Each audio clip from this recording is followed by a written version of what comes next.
Most of Week 13 is in the books, and it started back on Thanksgiving Day with the game between the Lions and Bears. The Lions had a 16-0 lead at half, and I thought the Bears were going to get killed. I've said before I strongly dislike when teams have two division games on a short week, and not only did the Bears have that, but they also played the Packers in Week 11, so this team had 3 division games in an 11-day span. But credit Chicago because they came back and nearly tied this game. Caleb Williams played really well in the second half, and I thought this team did a tremendous job of battling back when they easily could have folded. Matt Eberflus has since been fired for the way this game was handled at the end, and for good reason. Players were tweeting about the situation, they were incredibly frustrated, and you can't blame them, and this was, in my opinion, 10 months overdue, but at least the decision has finally been made. The big takeaway for Chicago is brighter times are ahead, and I hope they get a good head coach for the next several years. Since this game was on Thanksgiving, the big thing to be thankful for Detroit is, of course, the win. The Lions' defense is incredibly banged up, and unfortunately they lost Malcolm Rodriguez due to a torn ACL, and this defense has been hammered with injuries all year. What needs to be remembered is the Lions are an 11-1 team, and not every game is going to be decided by 46 points, 18 points, or by multiple scores. They got the win on a short week against a divisional opponent, and it was definitely a can't-lose game because they have a few difficult games coming up, and they couldn't afford to lose to the Bears. And remember, Lions fans, all wins count the same, and 11-1 is 11-1. The Giants and Cowboys NFC East clash was certainly not a preview of the NFC Championship game, and this was a very ugly game for the Giants, and I think this put the icing on the cake for when they inevitably clean house this January. New York had 13 penalties for 98 yards, Drew Lock was sacked 6 times, he threw a pick 6, and the Giants are 0-6 against Dallas in the Brian Daboll era. We did a video last week on how the Giants got here, which I recommend watching, by the way, but this is not a good football team. They're dead last in points per game and have one game with over 400 yards of offense this season, and simply put, it's going to be a long way back to the top. This is their 9th double-digit loss season in their last 11 years, and there's not a lot to say other than to try again this offseason. Rico Dowdle looked good for Dallas, and of course DeMarvion Overshown had the pick 6, and the Cowboys extended their winning streak against a rival. The Cowboys had a great week as they beat 2 division rivals, and after tearing his ACL last year in the preseason, I was glad to see DeMarvion Overshown have a great game and to score his first career touchdown on Thanksgiving. The Cowboys beat Little Brother, and there's not much more to say about a game that featured Drew Lock versus Cooper Rush. The Dolphins traveled to Lambeau Field on Thanksgiving night, and I think the tone was set within the first 5 minutes of the game. The Packers ran the kickback past the 40-yard line, then punted the ball to pin Miami deep, only for the ball to be fumbled, and for Green Bay to score a touchdown a couple of plays later. Miami then committed 3 penalties on the ensuing drive, and then gave up another touchdown on the following drive, and they were down 14 points before the first quarter ended. We were actually live streaming this game with a play-by-play reaction, and it was a great time, but I couldn't help but think how much Miami shot themselves in the foot in what was a do-or-die game for them. They need to win out, but even if they do and somehow they make the playoffs, does it matter? No. They're soft, and this game very much showed it. Green Bay took care of business, and I was happy to see them play a turnover-free game and pound the rock against a much weaker team. I thought we were going to get the Dolphins' best in this game with their season effectively on the line, but they choked and Green Bay didn't miss the opportunity. And this game can be summarized by a bad team failing to execute and a good team taking advantage of not one, but several mistakes. The Black Friday game was an AFC West clash between the Raiders and Chiefs, with the Chiefs coming out on top with a 19-17 victory. My main takeaway for the Raiders is a pretty clear one, and it's that Aiden O'Connell should have started all along. He's only played in a few games this season and even got hurt earlier in the year, but the flashes we've seen from O'Connell are significantly better than what we've seen from Gardner Minshew for most of the year. It looked like the Raiders were going to win on the final drive, but there was a fumble and the Chiefs somehow, again, came out on top. I think the difference between O'Connell and Minshew is clear. I just hope the Raiders don't accidentally win 4 games down the stretch and go from the 2nd overall pick to the 10th or 11th overall pick. I know some people are going to want me to destroy the Chiefs because they narrowly won against another bad team, but I really think this team is destined for a first playoff game exit or a three-peat with very little in between. If any team has earned the right to dismiss their regular season performances, it's the Chiefs. They went from 7-2 to 9-6 last year and lost to the Raiders on Christmas Day, then proceeded to win it all. They don't look good at the moment, and I do acknowledge that, but 11-1 is 11-1, and if there's anything we've learned over the past few years, it's to not doubt the Chiefs when it matters. The Washington Commanders jumped out to a 28-0 lead with 10 minutes left in the second quarter and never looked back. When you spot a team 28 points, especially in the NFL, it's hard to come back from, and the deficit was too much. After Washington got out to a 14-0 lead, Tennessee fumbled, and that set Washington up with the ball on the Titans' 24-yard line, and 3 plays later, it was 21-0. There were fumbles, drop passes, penalties, and everything you would expect from a now 3-9 team, and I was surprised the Titans came out this flat. I was also disappointed, as I didn't think this game would be that much of a blowout, given how Washington has played over the last few games. Credit to Washington for playing great, and this was a tremendous bounce-back win for a team that desperately needed it. The Commanders have not had their bye week yet, and having this, pun intended, commanding win heading into the bye after an 8-5 start is exactly what the doctor ordered. Jaden played good, the run game was excellent, and Terry had 2 touchdowns, and this was as close to a perfect day as Washington could have had. The Colts narrowly beat the Patriots 25-24 to keep their playoff chances alive, and this was definitely a stressful win for the Colts as they scored the game-winning touchdown and 2-point conversion with 12 seconds left. This was a very unconventional win for Indy as New England outgained them by over 170 yards, and Indy also lost the turnover battle.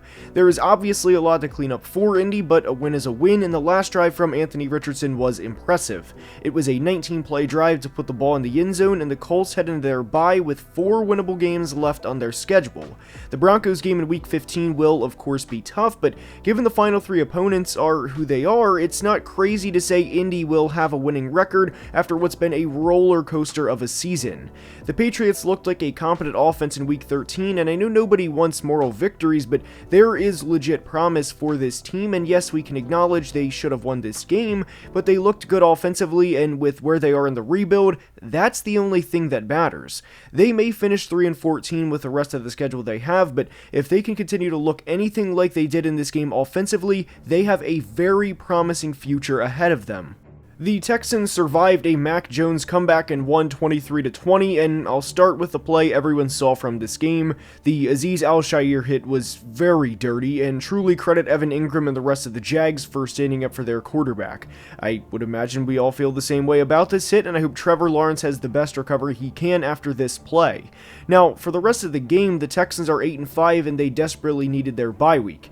They can win 10 games this year as long as they win 2 of their final 4 games, and I think the best case scenario for them is to enter Week 18 with the division wrapped up so they can rest their starters before the wild card round.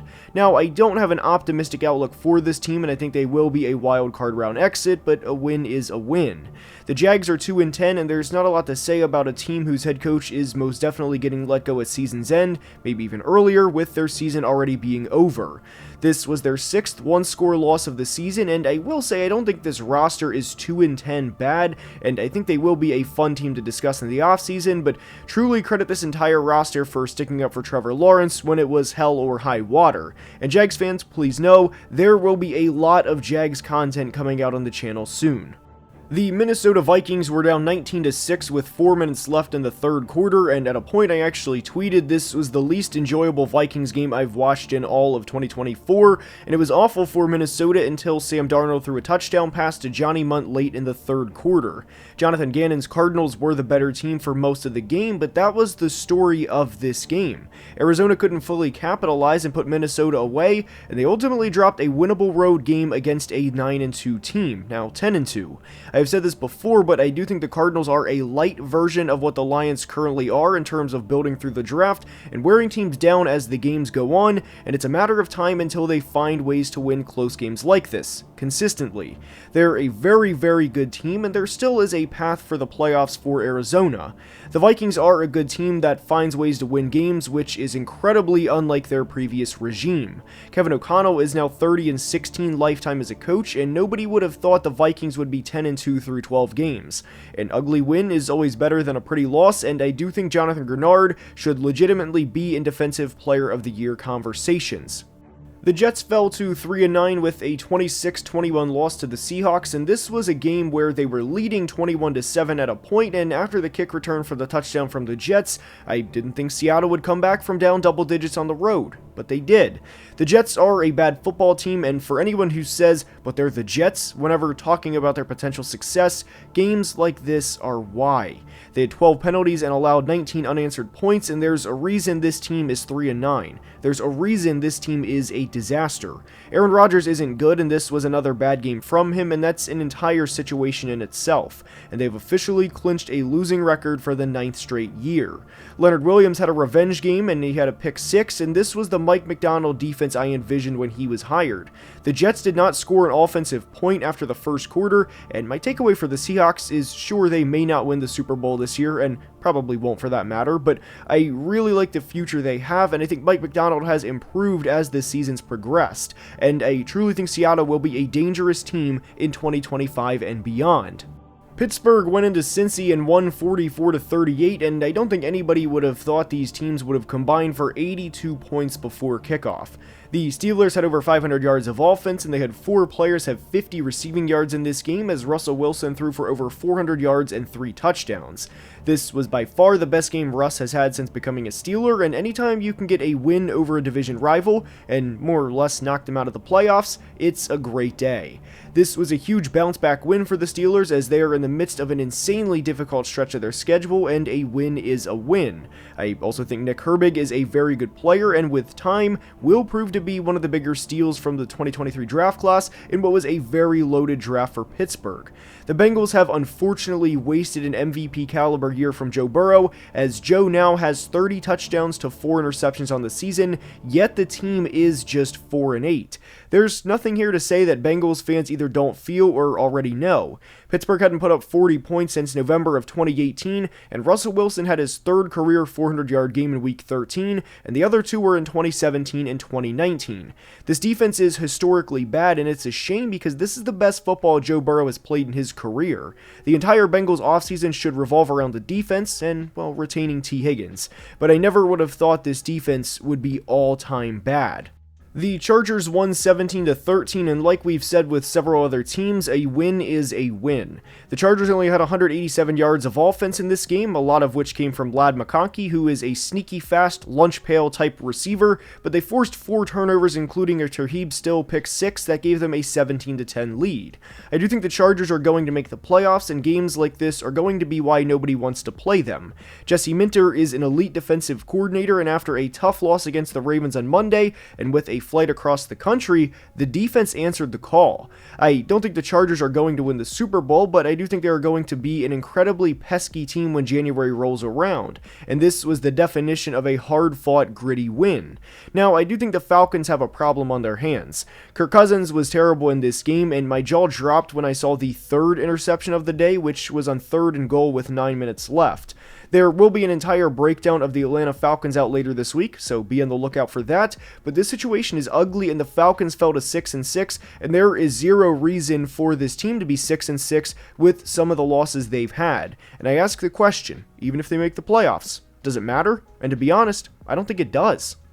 The Rams won in the Big Easy with a score of 21-14, and obviously their season wouldn't have technically been over if they lost this game, but there's a major difference between 5-7 and 6-6 at this point in the year. The first half of this game was very forgettable for the Rams as they only had 3 possessions, and they were a punt, a turnover on downs, and another punt. But they had 4 possessions in the second half, minus the clock run out, and scored touchdowns on 3 of their 4 second half possessions. I am a bit higher on the Rams than a lot of people, and I do think this team can make a legitimate run if they can put together a complete 4-quarter effort. Oh, and Jared Verse is most certainly him. I know the Saints lost this game, but I think there is a noticeable difference in how this team plays with Darren Rizzi versus when Dennis Allen was the coach, and that's a big win alone. Taysom Hill going down changed this game, and we of course wish him and every other player who got hurt in Week 13 the best moving forward, but I do think this team has played better over the past few weeks. There wasn't a lot of positive things to say about the Saints after Week 2, but their future will be interesting because a rebuild is almost inevitable, but I think there is a lot more talent on this team than some think, and that's a big positive heading into 2025. The Bucs narrowly escaped Carolina with a win, and whether they won by 3 touchdowns or 3 points, the win counts the same. And this was huge for Tampa on a day where Atlanta lost, because Tampa needs to make up ground in the NFC South, because remember, Atlanta swept the Bucs this year. Bucky Irving had over 150 yards and a touchdown, and the future Hall of Famer Mike Evans also had over 110 yards and a touchdown, and Tampa is now 2-0 off their bye. If they can somehow, someway beat the Chargers next week, I think this team wins the division. They certainly need to clean some things up, and Bucs fans know that, but beating a team who is clearly getting better as the season goes on is always a positive. And shout out to Anthony Nelson. I know the loss stings for Panthers fans, truly, especially with the Thielen catch, then everything that ensued after, but this team was outscored 73-13 in the first 2 weeks of 2024. They also looked like a generationally bad team with an all-time draft bust at quarterback, and imagine saying 10 weeks ago right now that Bryce Young would throw for nearly 300 yards and take the Bucs to overtime, who may end up winning the division. Nobody would have believed it. Bryce Young is looking more and more like the Alabama Bryce by the week, and that's what matters for Carolina. The loss hurts, yes, but you can see the progress being made every week. The Eagles went into Baltimore and beat the Ravens 24-19, and the big takeaway I have for this game is it's time to have the Justin Tucker conversation. 7 points were left on the board in this game as he missed 2 field goals and an extra point, and what was even worse in this game is Tucker missed a 47-yarder and a 53-yarder, which gave Philly the ball on the 37 and 43-yard line. It kills momentum, it kills confidence, and Tucker is 19 of 27 on the year, which is bad. And if I have any takeaway at all, it's that the Ravens need to make a business decision if they have any hopes of winning it all this year. For all the criticism the Ravens defense received earlier this year, they have stepped up big time over the past few weeks. But Tucker missed 2 field goals in the Steelers and Eagles game, and they were tone setters in those games, and Baltimore lost both of them. For the Birds, they're 10-2, and Saquon Barkley is a legitimate MVP candidate. This was a big win for Philly because they were underdogs on the road, and they got a huge win against another elite team. And their schedule the rest of the way isn't too difficult, and 4 of their final 5 games are at the link. The Lions better win out, because if they don't, there's a very good chance the Eagles steal the number 1 seed. I hope you enjoyed, and if you did, please like and subscribe, as only about 42% of people watching are subscribed, and helps the channel tremendously. Until next time, please be safe and have a great day. Love you guys.